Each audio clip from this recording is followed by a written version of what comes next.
بسم الله الرحمن الرحيم الحمد لله والصلاة والسلام على رسوله الكريم أما بعد أيها الأحبة السلام عليكم ورحمة الله وبركاته. Aujourd'hui c'est la dernière vidéo que je vais faire sur le sujet faut-il un diplôme pour enseigner la religion. Là je vais vous parler des Sahaba. Déjà, comme je vous ai dit, le messager de Dieu, sallallahu alayhi wa sallam, il a eu un diplôme directement de la part de Dieu, de la part de Dieu, azza wa jal. Et le messager de Dieu, sallallahu alayhi wa sallam, a donné son aval pour les compagnons.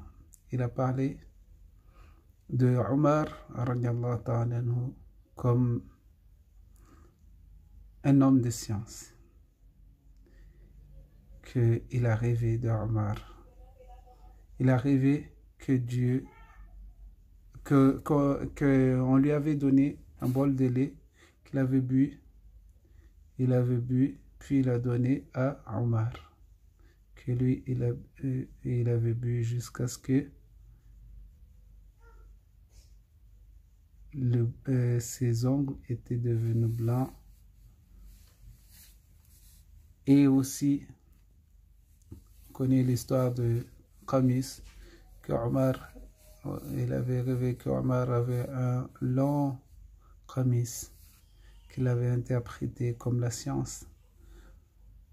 Omar avait un diplôme de la part du messager de Dieu, sallallahu alayhi wa sallam, de la part de Dieu, car radiyallahu ta'ala anhu, radiyallahu anhum wa radu anhu, que Dieu est satisfait d'eux et eux ils sont satisfaits de Dieu, ils sont contents, chacun est content de l'autre. Ça c'est, vous pouvez le dire, ça c'est un diplôme de la part de Dieu, radiyallahu anhum. Qui t'a donné un diplôme? En parlant des Sahaba, les Sahaba, il y en a qui étaient vraiment des savants, des grands savants comme Omar, comme Ali, comme Aïcha, des grands savants. Il y a aussi ceux qui ont rapporté beaucoup de hadiths, comme Abu Huraira, comme Ibn Omar, Abdallah ibn Omar. Aïcha, elle était les deux. Elle a rapporté beaucoup de hadiths. Elle était aussi un grand savant, mais des fois, elle envoyait pour des questions, elle a envoyé chez une autre épouse du prophète sallallahu alayhi wa sallam. Elle dit, cette question-là, va demander à une telle, elle te répondra mieux que moi. Ça fait partie de la miséricorde. Ça faisait partie des comportements des compagnons que des fois ils envoyaient vers d'autres savants, d'autres compagnons qui connaissaient mieux le sujet qu'eux. Même si eux ils connaissaient, mais ils envoyaient, ils disaient va voir un tel, il connaît mieux que moi. Il connaît mieux que moi. Donc, ça c'est pour apprendre la science. Une fois, Omar radiallahu ta'ala anhu, il était avec ses compagnons, avec son armée. Il était arrivé à un endroit où il voulait entrer dans une ville. Je ne me rappelle plus si c'était Damas ou bien Basra, mais pas loin. Il voulait entrer dans une des villes, que dedans il y avait la peste, il y avait une épidémie. La ville a été attaquée par une épidémie, une maladie très grave. Alors, qu'est-ce qui s'est passé? Omar avait demandé aux grands il avait appelé les chefs de Ansar, Khazraj et Aus, les chefs de Muhajirin, Al-Awwalin. Il avait demandé, il lui avait posé des questions par rapport à ce qu'il devrait faire. Certains disent, on doit retourner et donner des hadiths. Et Abu Huraira radiallahu ta'ala anhu, ou Omar radiallahu ta'ala anhu, il allait retourner.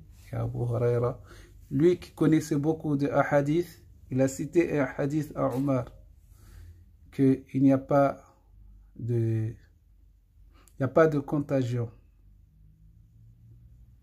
Il n'y a pas de contagion.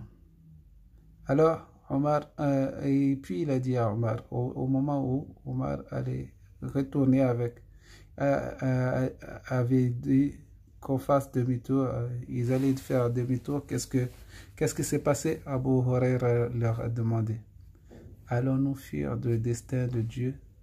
Allons-nous fuir de Qadr Allah? Alors Omar radiallahu ta'ala anhu, il a haussé d'un ton, il dit oui, nous fuyons de Qadr Allah pour aller vers le Qadr Allah. Nous fuyons le destin de Dieu pour aller vers le destin de Dieu. Les deux étaient un destin. Mais Dieu nous a donné le choix entre le mal et le bien. Je l'interprète comme ça en fait. Donc, c'est la science en fait. La science avant tout.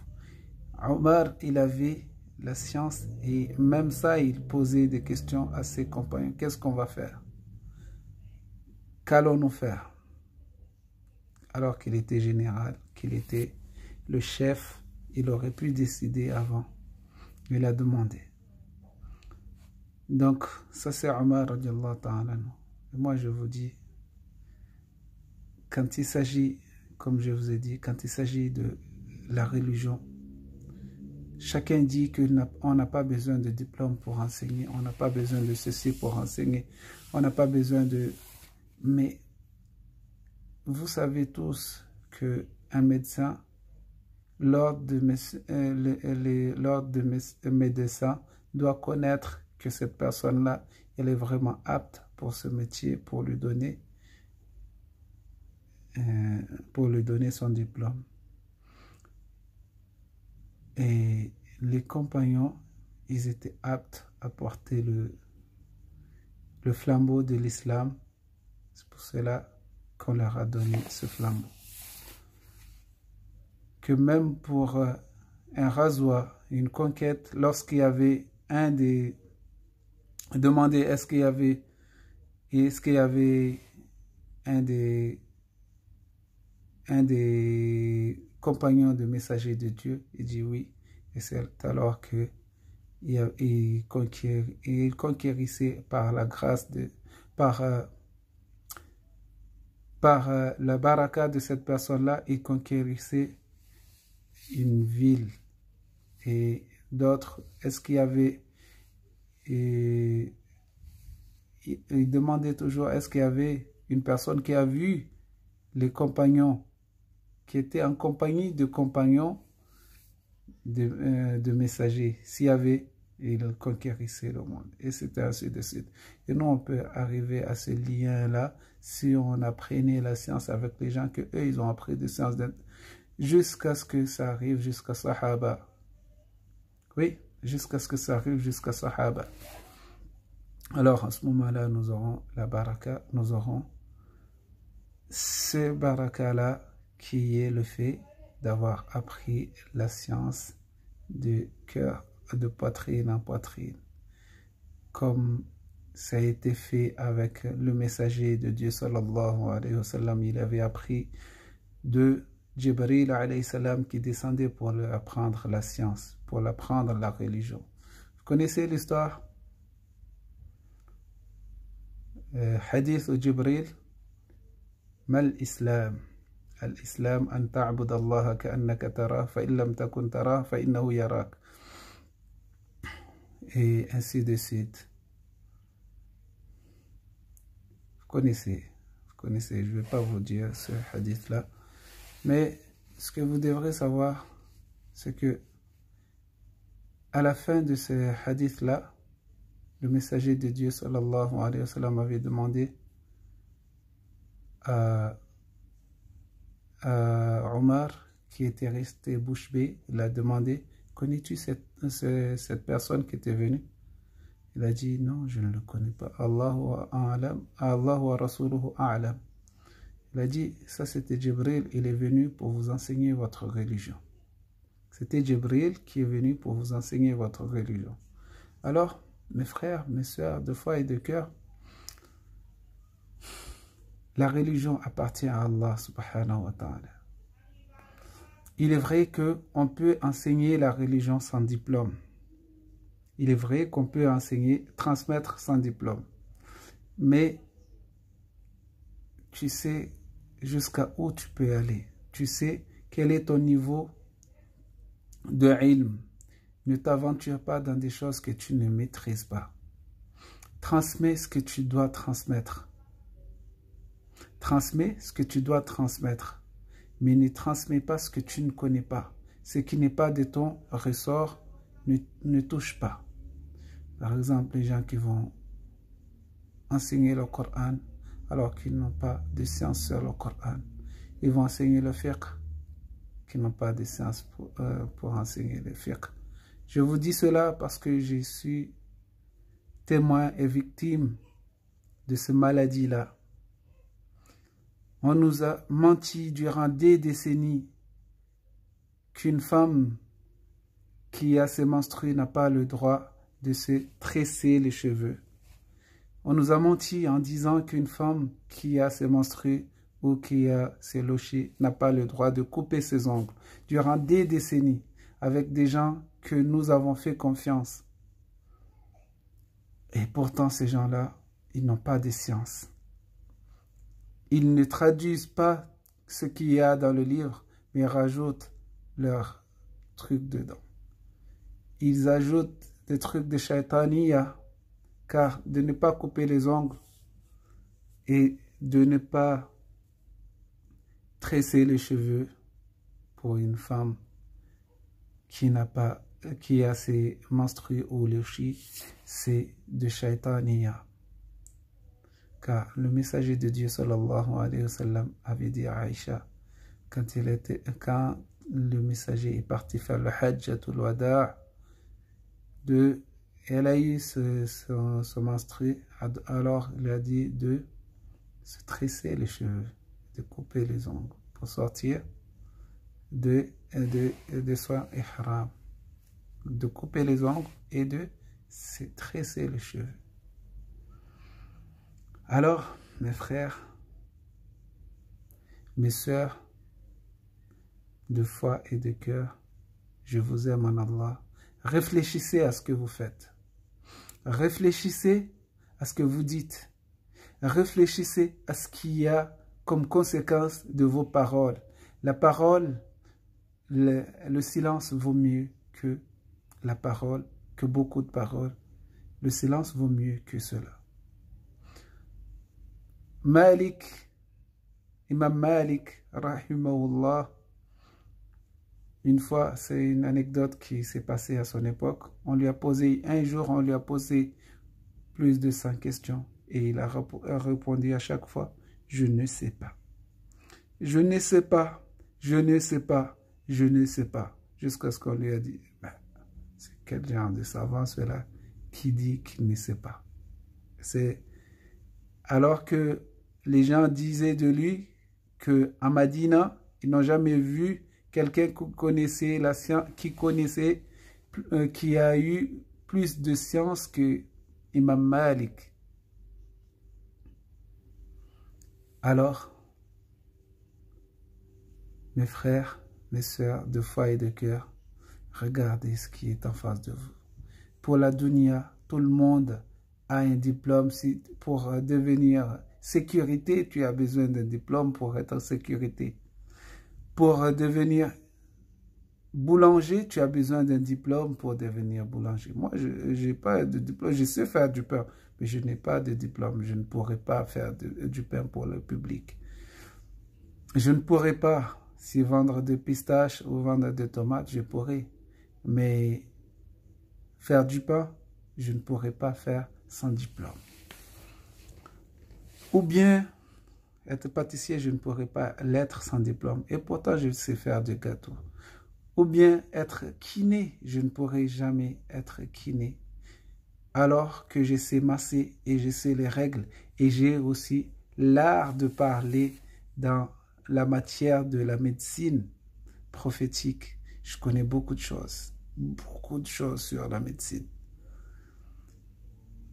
Et je ne pourrais pas le pratiquer sur des gens. Jamais je pourrais le pratiquer sur des gens. Pourquoi? Je peux le pratiquer pour moi-même, dans ma famille. Les gens de ma famille, je vais leur dire ceci, cela. Je vais vous faire ceci, cela et vous aurez la guérison par la grâce de Dieu. Mais pour les gens, jamais je ne pourrai le faire. Parce que je n'ai pas de diplôme requis pour cela. Jamais je pourrai le faire. Et j'ai peur de le faire par risque de faire du mal à des gens. Par risque d'arnaquer les gens. Et pourtant, j'aurais pu le faire. J'aurais pu le faire. En parlant d'arnaque. Mes frères, mes sœurs, la religion n'est pas faite pour arnaquer les gens. J'ai entendu récemment qu'il y a certains des pseudo-imams qui prennent de l'argent des gens pour faire dua pour ces personnes-là. Vous savez ce que ça me fait penser? Ça me fait penser au christianisme, que les gens viennent voir le prêtre pour se confesser, pour que le prêtre demande pardon pour eux. Tout ça, c'est de la foutaise. C'est de la foutaise. Toujours des gens qui ont appris, qui étaient à la madrasa et qui viennent pour traduire pour les autres, qui viennent pour propager de la religion, mais qui profitent des autres. Profiter des autres, comment? Comme par exemple, accepter de l'argent pour faire dua pour des gens. Au lieu de guider la personne vers Dieu, au lieu de guider la personne à faire dua lui-même, à aller voir Dieu lui-même, à aller parler directement avec Dieu, car son dua est plus proche que ton dua, malgré que tu es infondi. Mais le dua de la personne tu ne sais pas ce que la personne veut vraiment. Tu peux faire dua pour lui, mais c'est une aide, mais lui-même, il doit faire le dua. Il a besoin de donner sadaqa, tu lui dis, va donner aux pauvres, mais pas à toi. Va donner aux gens qui sont en train de mendier, va donner aux gens qui sont en souffrance. Il y a beaucoup d'associations qui demandent de l'argent pour aider les gens en Palestine, au Mali et dans d'autres pays du monde. Pourquoi ne pas envoyer ces gens-là vers là-bas, mais tu les envoies vers toi pour que tu prennes leur argent et que tu fasses dua pour eux. Subhanallah. Quelle bêtise humaine, quelle bêtise, quelle bêtise. Subhanallah, qu'Allah nous pardonne, qu'Allah nous guide. Tout ça, c'est de la bêtise. L'islam n'est pas l'arnaque, c'est la sincérité. Avant tout, c'est la sincérité. Iqra bismi rabbika alladhi khalaq. Lis par le nom de ton Seigneur. C'est lui qui a créé. Allez, je vous laisse. Wassalamu alaikum. Trop parler, c'est pas bon.